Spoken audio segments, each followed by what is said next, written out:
I had planned the kind of birthday that barely left a trace. A small cake waited in the refrigerator. Two candles sat beside it, because my daughter always insisted that one candle never looked cheerful enough. I had ordered our favorite takeout, wrapped a book I had bought for myself weeks earlier, and told my husband not to rush home. I only wanted the three of us together. By 7, the food was cold. By 8, my phone was still silent. I kept telling myself traffic was bad, or maybe they had stopped somewhere after school. I wanted ordinary explanations because ordinary explanations were easier to live with. Then my phone buzzed. The message came from a number I didn't recognize. It contained only a video. When I pressed play, my husband appeared first. He was smiling. Standing beside him was the woman I knew only from old photographs, his first love.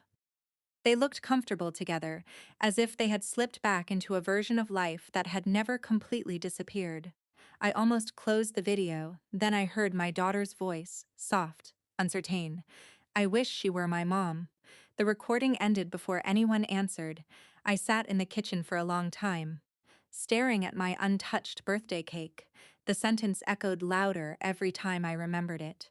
Not because I believed my daughter wanted to hurt me, because children often say the thing that reflects the world adults quietly build around them.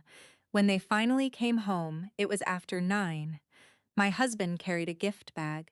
My daughter ran toward me with a handmade birthday card, smiling as though nothing unusual had happened. I hugged her anyway. None of this was her responsibility.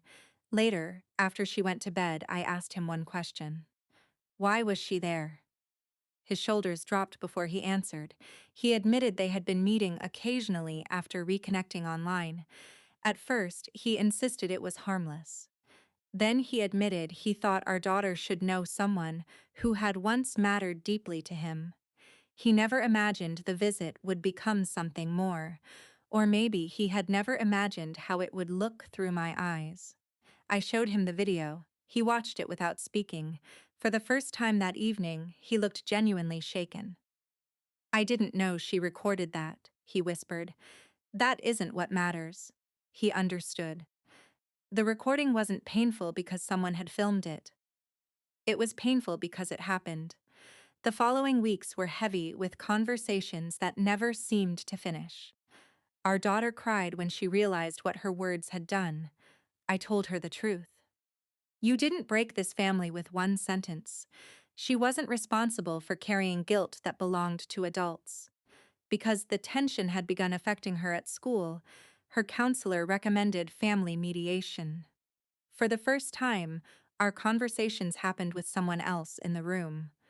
There was no shouting, no dramatic accusations, just long silences that couldn't be interrupted by excuses. The mediator asked simple questions. When did honesty stop feeling safe?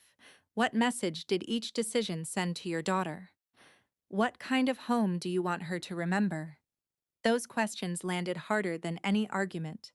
For the first time, my husband admitted that keeping two emotional worlds alive had confused everyone, especially our daughter. The mediator turned to both of us. Children often repeat what they believe will earn connection. That doesn't always reflect what they truly understand. Hearing that changed something inside me.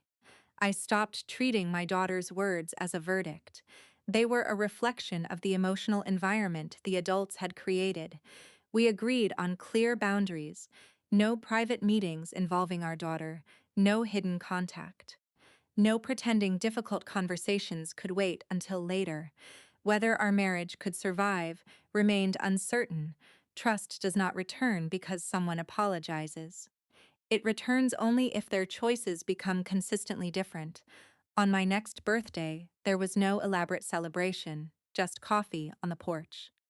My daughter sat beside me, resting her head against my shoulder.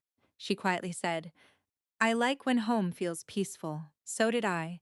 For the first time in a long while, that felt like enough. If you'd like, I can also adapt this into a more dramatic, slower-paced YouTube narration while keeping it realistic.